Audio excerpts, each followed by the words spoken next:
Mm. Oh, hi, Jess. Hey, how's it going?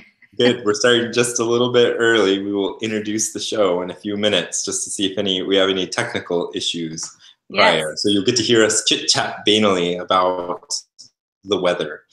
right. There you It is go. finally spring. It's finally spring in Maine. The mosquitoes are out. The Oh, allergy, the allergens are high. So hence the dark circles under my eyes getting darker. So well, yeah, I'm a little bit of a sorry. bummer. That's the way life goes. But the garden's looking pretty nice. Well, that's nice. The other little technological thing I could do is turn off my email so we don't have those notifications coming Well, through. Okay, hey, it's you're time. ready to Let's get rock. All right. started. All right. Welcome to Powerssquared Raw and Real. I'm MA Powers. And I'm JL Powers.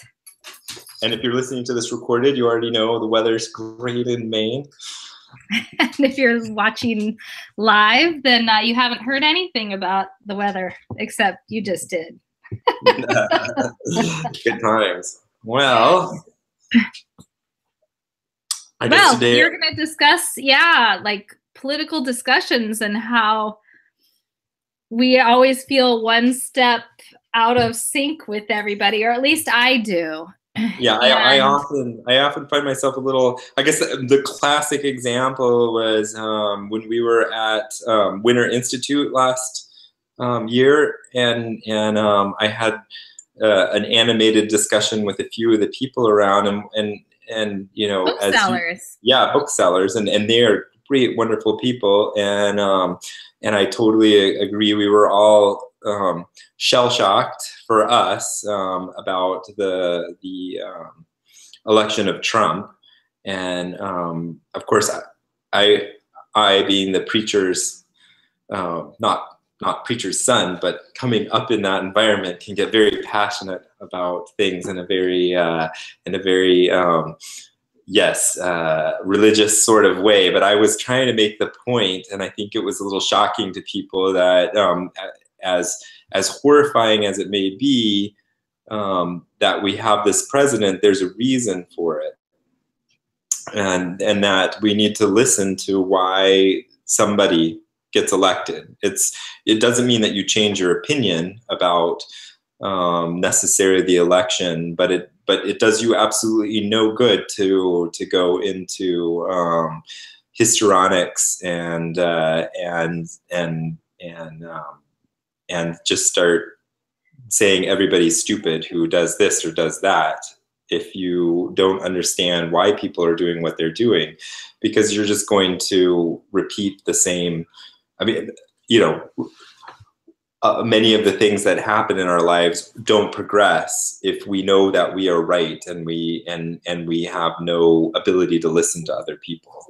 Right. I mean, I think the part of the problem with that, of course, is that the assumption that the other side is just stupid or doesn't know what they're doing, or that they're all racist and they're all hateful, misogynists, this, that, and the other. There may be some truth to that with some Yes, people, of course. but you're consigning millions and millions of people to this judgment that doesn't allow for any movement forward, because you know yourself how it feels to be judged, and it doesn't cause you to want to reach out to the other person, or necessarily to change or rethink your position on anything.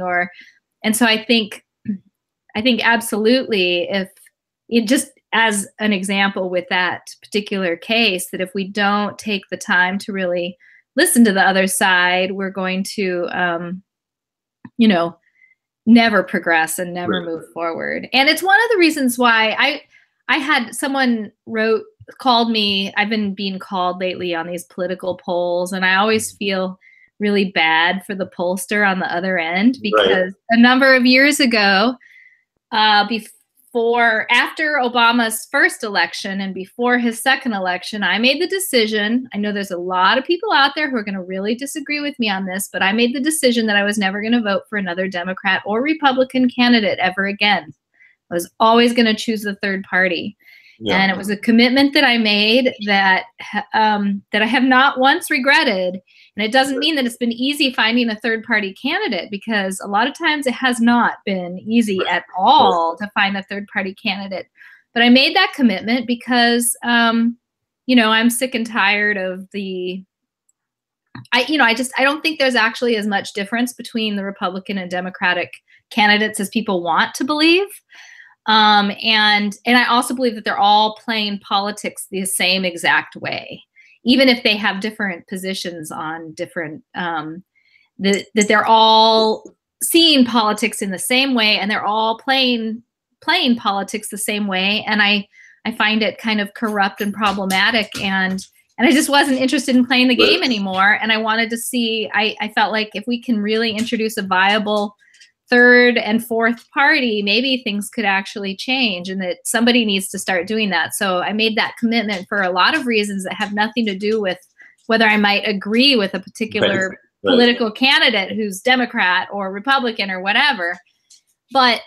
And so I got this phone call, and, you know, the woman kept asking me questions, and I kept, you know, saying the answers were all based on this idea that you're either a Democrat or a Republican. And I kept having to say, yeah, I can't answer that, neither. So she kept having to write, don't know. And it's like, it's not that I don't know. It's that I'm not, you know, like I'm not playing this stupid game of it's either or. No, it's not either or. And so I always feel like a little out of step there with that. And at one point she was like, well, would you consider yourself a progressive or a conservative? And I said, well, I'm not conservative, but I hate the word progressive. And the reason I hate the word progressive is because it smacks of smugness to me. There's a sense that, you know, I'm better than you are. I'm progressive. I hate that. And I feel like that's an attitude that a lot of progressives have about the world. And, you know, I might agree with their position on a lot of things, but I hate that word. And so my response to the pollster was exactly that. I said, you know, a lot of people would probably peg me as a progressive and put me in that camp, but I hate that word. And she wrote, oh, that sounds to me like you're not progressive, so I'm going to circle no. And I was like, okay, do whatever. That pollster got no actual use or worth out of. Well, yeah, you get as good a data out as you actually have nuance within your poll. But most people have a position going into the poll, and they want to hear. Often they want to hear one thing or the other. They don't necessarily. They want to hear a yes or a no. They don't want to actually hear a discussion. And so, and sometimes the answer to a question is not yes. It is not no, because we all know that problems are complicated. And I think it feels good. It feels so, and I see this in myself, and I see that it's easier to come at a problem or an issue and know that I am absolutely right inside, right? It's cathartic to feel like I have not just the right answer, but I am morally correct on this answer, whatever that might be. And it's cathartic, but it's also very destructive, because if I am morally correct, then anybody who disagrees with me within that framework must be morally wrong. Okay. And so then I don't have to listen to you or your position or where you come from, because you're immoral, and the only justification I can have for you, the best justification I can have for you for being immoral, is that you're ignorant, right? Or mistaken. Yeah, not that, because the alternative to that is that you're a bad person. Right. And we'll never say that to somebody in their faces, but when we get into these arguments, and myself included, I like to feel morally correct, and there are times where you are morally correct. But just because you are morally correct, you can come at a problem and be a total asshole and not actually solve a damn thing. You can make the problem worse because you're entrenching an attitude. Then you're entrenching the other side to never be able to agree with you because you're such an asshole, basically, right? Whether you're right or not, no, it's no longer the issue. The issue now is that I can't identify myself with you as a person. And I think that's where because you're a jerk, right? And that's, I think, where our problems come into often, is that we know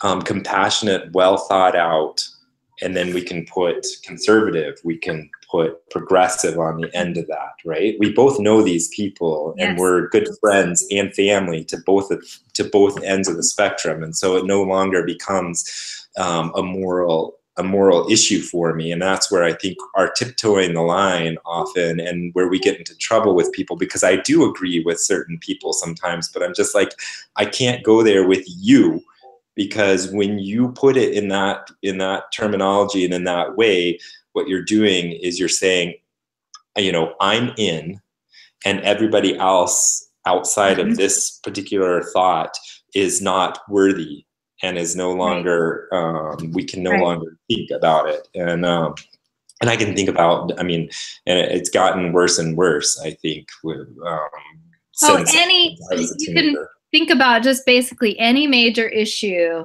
about society and recognize that. So, for example, I might agree with a person's position on abortion, but because of that, this particular way of approaching it, just like you're talking about, that either you agree with this position or you're,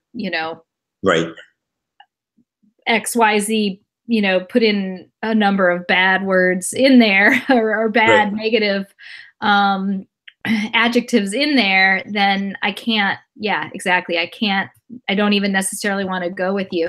On a more sort of nuanced or detailed position, this kind of happened to me yesterday on Facebook. I saw somebody who I think is a wonderful person, actually, post something, an article about the shooting in Texas.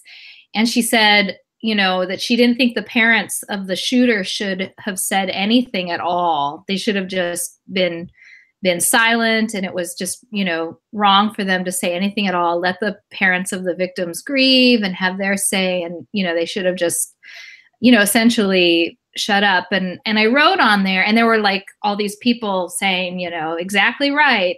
They don't have any right to say anything at all. And I said, well, they're being pestered by reporters and journalists to say something, anything. They're getting phone called, they're getting harassed. This. The parents of the shooter are, not able probably to step outside their front door without the phone is ringing off the hook. Everybody wants them to comment. And if they don't say anything at all, they're going to be criticized for that.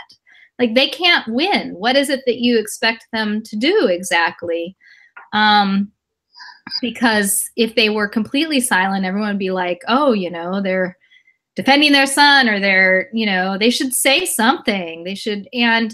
And then people started speaking on there about how, this was clearly the shooter had made this decision because he was misogynistic, because he had been rejected and the parents shouldn't have said anything about that. And I went and read the article, and I came back on and I said, the parents of the shooter didn't say anything at all about that. They didn't offer any excuses. All they said was, that this was terrible tragedy, and that I said it was one of the victim's parents who attributed that as the reason why he did it.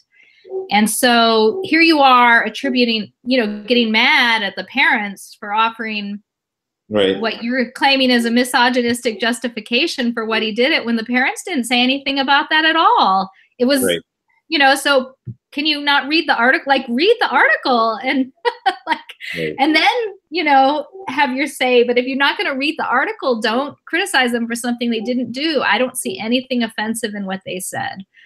And then I didn't respond any further, because then there was more, this, that, and the other. And, I understand, and I just sat there and I thought, I'm a parent too, and I cannot possibly afford to think that my son would only ever be the victim, because I don't know that.